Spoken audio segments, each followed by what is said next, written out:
발전 노동자 이영희 투쟁으로 인사드립니다. 투쟁! 나는 섬 주민입니다. 나는 흑산도 섬 주민입니다. 나는 자랑스러운 섬마을 발전 노동자입니다. 동지 여러분들도 그렇지 않습니까? 이익이 발생하지 않는다는 이유로 공기업인 안전도 섬마을에는 전기를 주지 않았습니다. 그래서 만든 법이 농어촌 전화 촉진법이었고 여러 차례 개정을 통해 현재의 농어촌 전기 공급 사업 촉진법에 이르렀습니다. 이 법률에 의해서 전국 섬마을에 순차적으로 발전소가 들어서고 전기가 공급되기 시작했습니다.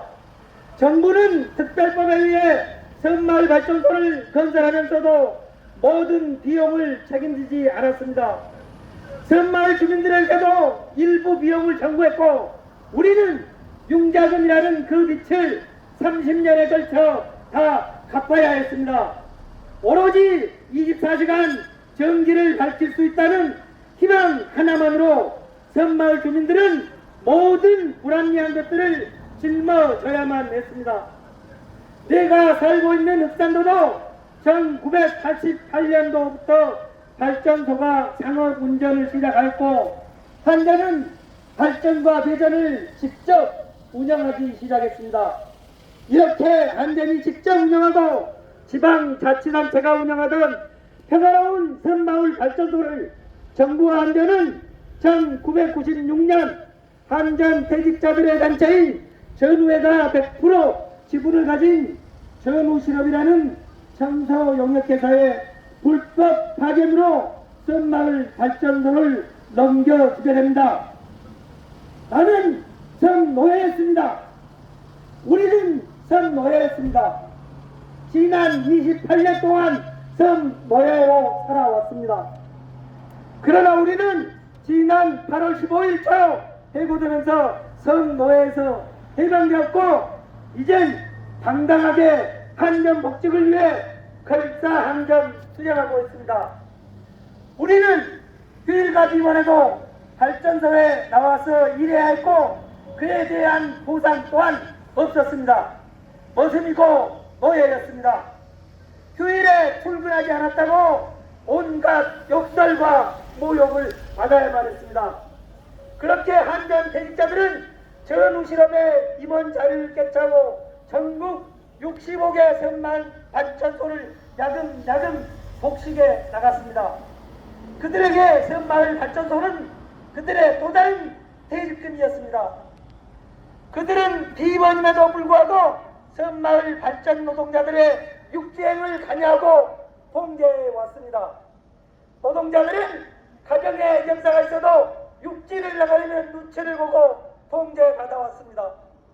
대한민국 변방에서 우리에게 노동법은 안중에도 없었고 인권 사각지대로 남아 법적 테두리 밖에서 섬노예로 살아야 왔던 것입니다. 그럼에도 불구하고 그들은 근로자 지위 확인 소송을 제기했다는 이유만으로 정예고를 단행했습니다. 세상에 이런 발광도 같은 놈들이 어디 있습니까? 지금 내가 있어야 할 곳은 여기 나주 길거리가 아니라 노모가 계시고 처자식이 있는 섬산도입니다. 왜 낯선 이 도시에서 이렇게 처절하게 억울함을 외쳐야 하는 것입니까? 바로 악덕 공기업 한전 때문이고 정책적 차별로 섬마을을 무시하는 산업통상자원부 때문이고 법 개정을 하지 않고 있는 국회의원들 때문입니다. 농어촌 전기공급 사업 촉진법은 우리를 이렇게 길거리로 내몰라고 만들어진 법이 아닙니다. 국회의원들은 섬마을 발전소 노동자들이 해고 걱정 없이 섬마을에서 행복을 누릴 수 있게끔 하루속히 법 개정을 통해 우리들의 억울함을 풀어야 할 것입니다. 그렇지 않습니까, 동지 여러분? 우리는 섬마을 접대부였습니다. 한전 사장놈이, 본부장놈이, 지사장놈이, 회전 차장놈이 바뀔 때마다 섬마을 발전소를 숨겼고 우리는 그들을 위해 접대부 노릇을 하며 웃음을 팔아야 했습니다. 그들의 출장을 가장한 관광지를 반나스로 접대해야 했고, 심지어 어떤 새끼들은 노골적으로 섬마을 특산물을 요구했다고 합니다. 바로 공기업안전은 파렴치 않는 낯으로 그러한 짓거리를 해왔습니다. 우리는 그런 그들의 접대부였던 것입니다. 심지어 어떤 소장놈은 섬발전소로 출장온 본사람들 옆자리에 제 마누라를 앉혀서 술을 따르게 하는 미친놈까지 있다는 것입니다. 누가 우리를 이렇게 접대부로 만들었던 것입니까? 미쳐가는 정부와 한전이 그렇게 만들었고, 지금은 그렇지 않다고 누가 말할 수 있단 말입니까? 2004년 7월 우리는 열흘간의 파업을 통해 노동자의 권리가 무엇이고 비정상적인 것들과 어떻게 싸워야 하는지도 배웠습니다. 파업 이후 전우실업은 더욱 노동조합을 탄압하기 시작했고, 임금 체계를 연봉제라는 틀 안에 가두면서 우리 노동자들을 압박하기 시작했습니다. 그리고 그들은 야근 수당조차 주지 않았습니다.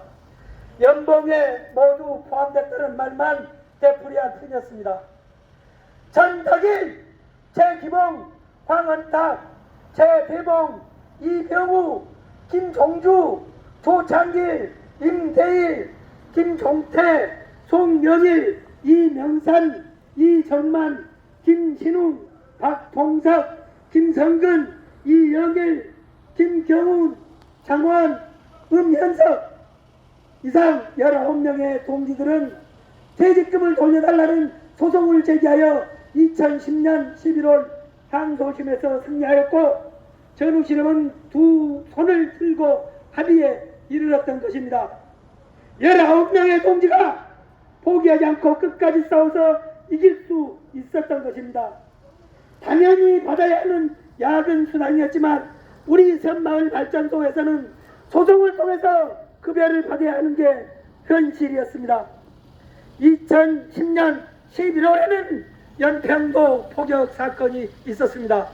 우리는 TV를 통해 포탄이 떨어지는 연평도의 모습을 볼 수 있었고, 발전소 동지들을 걱정해야 했습니다. 모든 주민이, 심지어 공무원들까지 육지로 대피하는 모습을 봤지만 발전소 노동자들은 탈출할 수 없었고 발전소를 지켜내야만 했습니다. 세상에 이런 법이 어디 있습니까? 포탄이 날아다니는 전쟁터에서도 비정규직 노동자들이 나라를 지켜야 하는 게 대한민국의 현실입니까? 지금도 언제 당장 포탄이 날아올지 모르는 남북한 대치 상황에서 정부와 저는 섬마을 발전소를 방치하고 있습니다. 섬이라는 이유로 차별 받아서는 안 됩니다. 원래 섬마을 발전소는 지방자치단체 소속이거나 한전에 소속된 한 가족이었습니다. 제가 근무했던 흑산도 발전소 또한 한전 여수화력에서 운영하다가 용역 전우실험으로 불법 파견되었습니다. 한전은 발전 업무가 없어서 직고용할 수 없다고 할 게 아니라 원래 소속이었던 발전회사의 운영을 맡겨야 함에도 불구하고 듣도 보도 못한 망해가는 MCS라는 용역회사로 다시 노동자들을 내버렸고 또 해고했습니다. 발전 업무가 없다는 한전이 어떻게 법률에서 정한 사람을 맡을 수 있단 말입니까? 또 발전 업무가 없다는데 무슨 자격으로 그 업무를 용역까지 주면서 운영하는 겁니까? 원청에 발전 업무가 없는데 어떻게 용역을 줄 수 있단 말입니까? 산업자 업무는 도서전력 운영이라는 하나의 사업을 두고 어찌하여 두 개의 공공기관인 한전과 한전 MCS의 하청의 하청을 거듭하는 것입니까? 한전은 정부로부터 위탁받은 도서전력 사업을 직접 맡기 싫거든 무상 제공 받았던 섬마을 발전소를 다시 섬 주민들에게 돌려줘야 할 것입니다. 섬 주민들의 공동재산인 섬 발전소를 빼앗아 섬 주민들을 노예처럼 부리는 한전이야말로 날강도인 것입니다. 우리의 호자 184명은 절대로 물러나지 않을 것입니다. 정부와 한전 그리고 국회의원들은 선마을발전소 해고 노동자들을 그들이 살아왔던 섬으로 하루빨리 복귀시켜야 할 것입니다. 수백 년 동안 우리가 지켜왔던 섬입니다. 앞으로도 우리가 수백 년 지켜가야 할 섬입니다. 동지들과 함께 승리하는 그날까지 힘차게 투쟁할 것을 약속하며 투쟁으로 마무리하겠습니다. 투쟁! 투쟁! 감사합니다.